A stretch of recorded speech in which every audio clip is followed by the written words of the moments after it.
Hello there, ladies and gentlemen, and welcome. My name is Prophet, and as per usual, we're going to be talking about weird shit.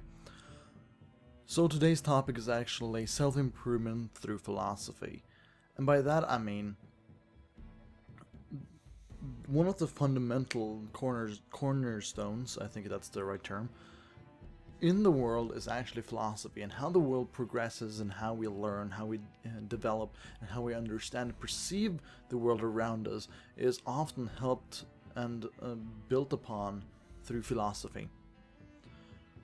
I'm actually studying to become a teacher, for those of you who do not already know. And here in Norway, whatever we study, we have to, whenever you're going to take a bachelor or a master degree, then we have to study something called, or I think it's XFAC and XPhil. It's basically philosophy. You have to study that because it helps your learning and it helps you develop more as a person. And that's why I really want to focus on this for a bit. I don't want to go into too much in depth on single theories and philosophers, but just mention, a few stuff here and there. The reason why I do not want to go in depth is actually because, well, when it comes to philosophy, it's not only just listening to someone talk about it. Sometimes you actually have to take your interest and read about it and understand it personally to actually understand what they're talking about, and take it into yourself and learn it. As well as my English is not good enough to really explain the things that I'm thinking. First up, the thing that I like to teach, or I focus on whenever I teach any kind of thing, I always want to learn people, or have people learn about the Socrates method. So Socrates, obviously, is an ancient philosopher, one of the more known ones in the world, and during his period of living, there was something, or a group of people called the sophists. They still live. The kind of people still live. But basically, the sophists were more intellectual people than your average villager, average townsman, whatever. They were more average than, or more average even, they were more intelligent than your average person. And in the same way the lobbyists are paid nowadays, or, I come along and I say, hey, I kind of want to dig for oil here in Norway, and I go to one of our unfamous politician that has retired and just say, hey, could you talk to these guys and just, make them understand why the oil is so important, and, for your troubles, take a bit of cash. In the same way, Socrates had to face the sophists. They were paid by rich people to kind of go around town and talk to people and say, and around the agora, and tell people that, hey, did you know that this is a great idea? Wow, it's so great. And then, start talking about it. And a lot of what they were saying is bullshit, but your average person cannot separate the truth from lies, and separate facts separate the facts from things that were clearly false, as well as just make it, sometimes they were just saying illogical things that did not really make sense. And the way Socrates did this was actually just walking up to them, pretending that he is kind of an idiot, and I'm not trying to say that anyone should just go up and be like, I'm retarded, or I'm stupid. But what he did was to just say, I don't know anything, please enlighten me. And then they would start talking. And here comes the entire method. He would just ask questions.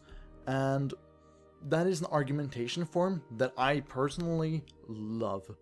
If I were better at it, I would do only that, okay? Because my argumentation style is terrible. I become furious when people do not agree with me. That is probably my biggest flaw. And in situations where I believe I am right, I will of course listen to other sides of the argument, but because I'm such a realist, whenever I'm arguing, for example, with idealists, I would just be like, I have 100% right, and start ignoring whatever they say and becoming furious. That is my biggest flaw. And that is why I emphasize so much on Socrates' method. Because then he would do is just say, hey, what about this? What about this? You know, ask questions. He would just hammer them on with questions. And to make them realize that you are right without you actually enforcing an opinion on them. Because whenever you are arguing with someone, if you're saying, well, what you're saying is wrong, this is truth, and, you know, trying to push it on them, it's harder to actually break through and make them, you know, think that, hey, my view has changed, you are actually right. More often than not, they would just be like, whoa, no, this guy is trying to push something on me, I don't like that, and then start ignoring what you're saying, kind of the same way I do. Well, Socrates made them realize it by themselves, by just asking them enough questions and making them question their own thought process and what they were saying themselves, and making them just say, oh, yeah, you know, sorry, what we're saying is actually bullshit. And this, you can say that that's philosophy, or you can say that that's not philosophy, that's really up to you, but it's a part of Socrates' method and his way of arguing. I would definitely recommend reading up on that more in depth than I really explained it. And there are a bunch of philosophers, okay? Socrates, we don't actually have anything like directly from him, because everything's written down by Plato, which was his pupil, his student. So there's a lot of content from Plato out there, but not necessarily from Socrates himself. Plato has said that, okay, this entire like material, it's from him, but it's not complete, it's not like a mass amount. So that's the thing, yeah.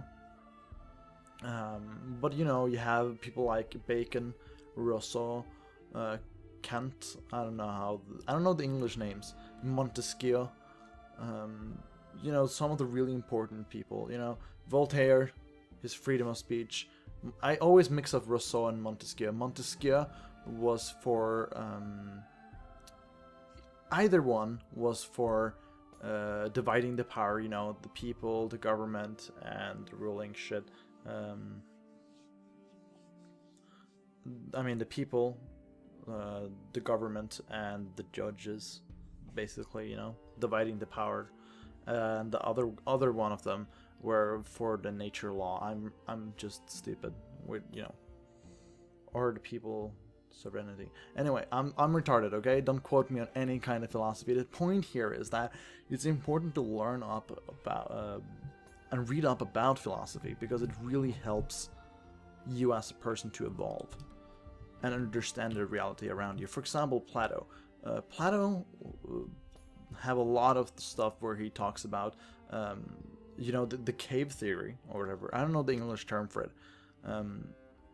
Basically, yeah, and the ideal world. The ideal world is that, you know, a chair is not really a chair. It's some complex shit I can't explain in English. But overall, just reading up on it, and I'm not telling anyone to study it, because that's like the same as taking a major in like communications. It doesn't do anything. I would not wish upon my worst enemy to study philosophy, because it's like, you just wasted your life. It's the only thing you can really do with philosophy is teach other people about philosophy. That's a waste of time. I do not wish anyone to do that, unless you, of course, you have money and time to waste. But definitely do read up on it on your free time, and just like, you know, just open Wikipedia pages. Like, there's something called pseudo-intellectualism. Basically, it means that you pretend to know something without actually knowing it, or you seem smart and intelligent, but you're actually not. That's, for example, if I quote The Art of War without saying it's a quote, then I'm just like, that's pseudo-intellectualism, because I try to seem smart without actually being the smart person, without actually citing anything. That's like, if I go on, like, I could talk to you guys about and tell you guys this is the Socrates method without saying it's Socrates. I could just say it's my method, this is how I argument, and, you know, seem like a smart person, but I'm not. I'm a stupid person. And yeah, that, you know, that's what Socrates said. I'm smarter than you because I know that I know nothing. Anyway, I think that pretty much summed this up. Yeah, it didn't make much sense, it was a bad video, but hey, I think that it's important. Philosophy is actually really important, so yeah. I love you guys. I'll see you guys next time. Keep on doing your things. I'll keep on doing my things. I'm bad at making videos, that's why this is shit, and I'm only ranting about nonsense. But I'll see you guys next time. Enjoy.